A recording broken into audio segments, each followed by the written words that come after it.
Quartet of Seasons, written and narrated by Ian Riddle. It was first published in Collected Writings, Ian Riddle, Volume 2. Spring, the time of the year when the sap starts to rise. It's the time when a young man's fancy, so it's said, turns to love, and the blackbird flies to the end of the rainbow to dip his beak in the pot of gold that lies there, regilding it for another year. Spring's a time of birth and rejuvenation. It's the season when days warm, snows melt, streams swell, and flowers begin their bloom. It's a time for hope, a time for looking forward with expectation, a time of gaiety and festivity. Doris always loved the spring for all those many reasons, and for the fact that it was that time of year when she married. Spring held special memories for her. She'd always felt it was her season. As each year turned, she thanked her God for its reincarnation and for her Albert. Doris never linked spring with death. They were just such opposites to her thinking. Death was for winter, for the cold, cruel months, or so she'd always believed. Ask Death, though, and it will tell you death knows no season. Ask Albert, too. Albert knows the truth of it as he stands in the cemetery alongside a recently dug patch of earth, a wreath with now decaying flowers lying on its mound. As he stares at the soil, he's finding it hard to understand why his wife of all those many years has died, especially at this time. It shouldn't have happened, not now, not with the sun only just having begun to warm her frail bones. Albert had thought she might have died late in the previous December, when she'd taken a funny turn, as he liked to call it. But then she'd gotten better. Any thoughts of losing her were soon forgotten. It wasn't going to happen, certainly not post-Christmas, with spring on the way. Snow and ice had come and gone. Doris had survived them. As the weather had warmed, they'd sat together on the bench outside of their back door, watching the sparrows fuss and fidget as they fought for food. They'd watched the bulbs in their little garden push their heads ever higher, reaching for the sun, much like Albert and Doris had, as they'd sat there, heads craned back, catching every ray. Spring was doing Doris good, Albert had thought, but Albert had thought wrong. Standing there looking, Albert's finding it hard to believe that it really is spring. But spring it is, and just to prove the point, a light wind blows petals of cherry blossom across both him and Doris's grave, so reminiscent of the day their friends had thrown confetti. That day, though, Doris had been able to walk from the churchyard and out through the little lich gate, but not today. Brushing some petals from his coat, Albert shakes his head, thinking it shouldn't have happened, not in spring. Winter he could have understood, but spring? Spring was Doris's season. Death just shrugs its shoulders. Time ticks and moves on. It has to. It has no choice. Such forward motion is within its very nature. Time knows neither respite nor reverse. It could never move back, wish as Albert might that it could, and it can't stand still either, unlike Albert. That's all he's doing now, Albert, standing still or maybe sitting. He thinks and remembers, but makes little attempt to fill empty days that in themselves have little wish to be filled. A general malaise hangs around his shoulders, though it's not of the type that a trip to the doctor will cure. There are no pills for a broken heart. The fact that it's summer also makes no difference to Albert's situation. There was a time when it would have, but not now. Notwithstanding the fact that summer is the hottest of all the seasons, the warmer air no longer warms him. His bones, he sometimes thinks, lie as cold as Doris's. The days have lengthened in time too, but Albert barely noticed that fact either. He would have once, but that was when he and Doris would have eaten outdoors, cooking on their little barbecue in the back garden. It was also very al fresco, or so Doris had liked to think. It was the sort of thing she'd seen on television. Doris had loved to sit on their bench and watch Albert at work like some television chef of her own. At least he had been in Doris's mind. Since her death, though, Albert has barely cooked a proper meal, let alone a barbecue. He tends to snack more these days. Food has been relegated to the status of a fuel. He fills his stomach in much the same way as he fills his car. Not that he fills his car that much either now. He no longer has anywhere he wants to take it, the occasional supermarket trip excepted. There was a time when summer beaches and moorlands called, but that was when Doris was alive. Then they'd have strolled hand in hand across either, before returning to where they'd parked, to sit on folded up chairs lined side by side against the car. There they'd picnic on sandwiches and cake, and drink a ready-made tea carried in their thermos flask, all packed into Doris's wicker basket. There'd been the occasional ice cream too, but Albert doesn't bother with ice cream now. Eating it alone's not quite the same as sharing somehow.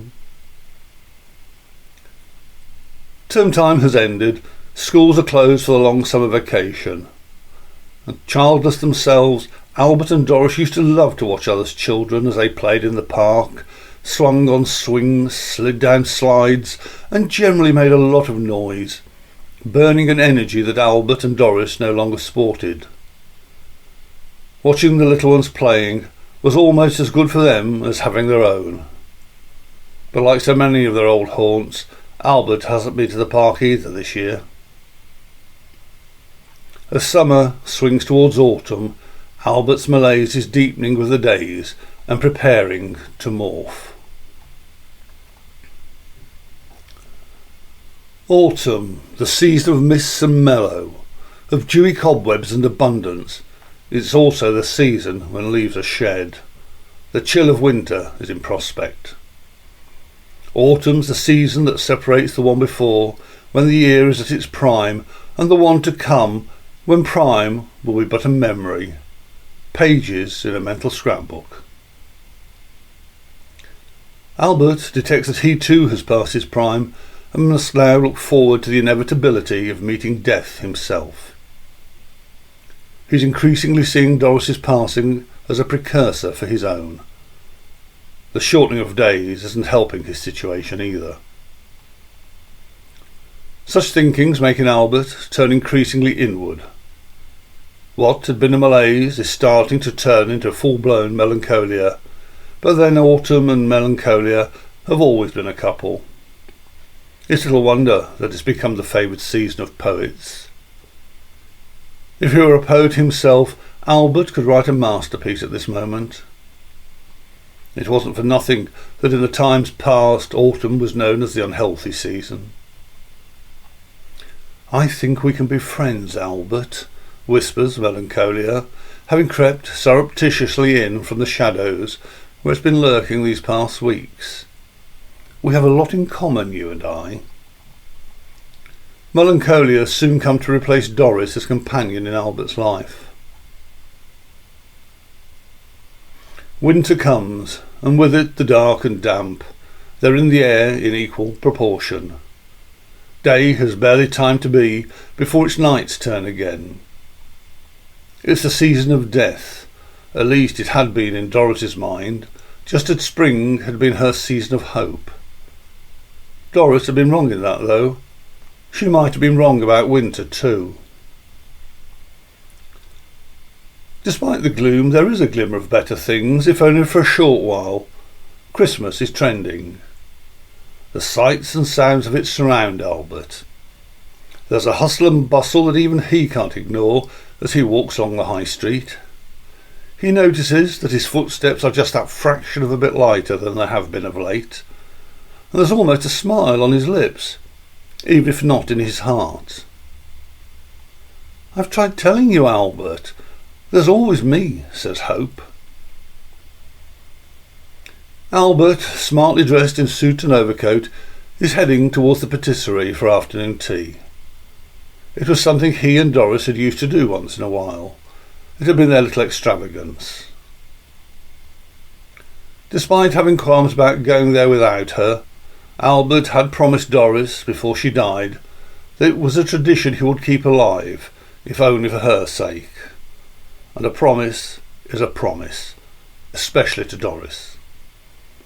He has a £20 note tucked in his waistcoat pocket, ready to honour the occasion. Halfway along his route, Albert passes a fellow sitting hunched and huddled on the pavement. The portico above him his only shelter.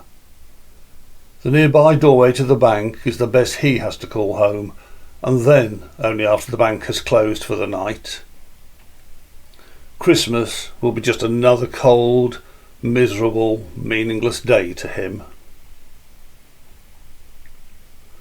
"Poor beggar," Albert says to himself, "and I thought I was in for a rough Christmas." It is true what they say. There's always somebody worse off, but the impact of that thought has yet to finally hit him. Having reached the patisserie, Albert stands looking into the window at the cakes and pastries, all beckoning to him to sample them. He can't shake the thought of that young man, though. This sort of thing shouldn't be happening, not at Christmas time. Not at any time, in fact. As he stands rooted, Albert sees a reflection appear in the window next to his own. It's Doris. She smiles at him and nods. He sighs and nods in return. "I'd better, hadn't I?" Albert says to her. "Yes," she says. "You'll only be unhappy if you don't, and you won't enjoy the tea. It'll be bad enough for you without me there.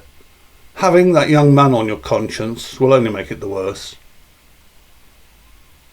Albert grimaces and enters the patisserie, but rather than going into the cafe proper, he joins the queue at the takeaway counter to buy a slice of cake. The young girl puts it into a small box for him, and with a last wistful glance at the tables, Albert heads back out into the gloom. On reaching the homeless man, Albert pauses. Reaching into his waistcoat pocket, he takes out the £20 note and puts it firmly in the man's hand. "There, son," says Albert softly. "You need it more than me," adding, "Merry Christmas," with a wan smile, though he has to wonder what sort of a Christmas it's going to be for the lad. There wasn't likely to be that much cheer. Albert trudges back up the hill towards the bus station, his cake firmly in his grasp. There but for the grace of God, he thinks and sighs.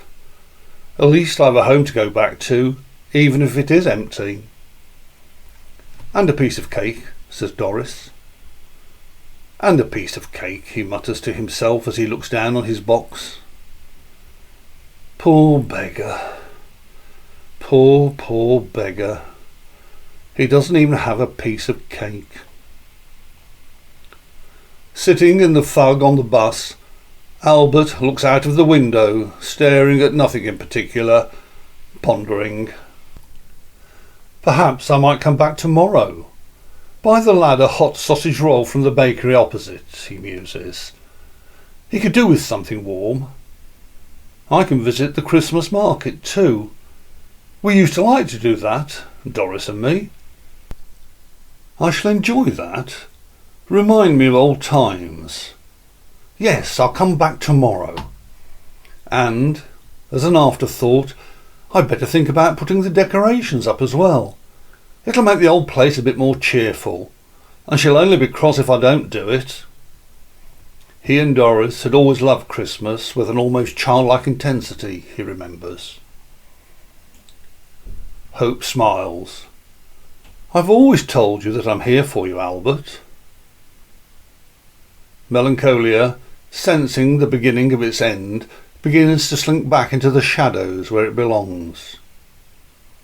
Death sits back on the sidelines, content as always to wait.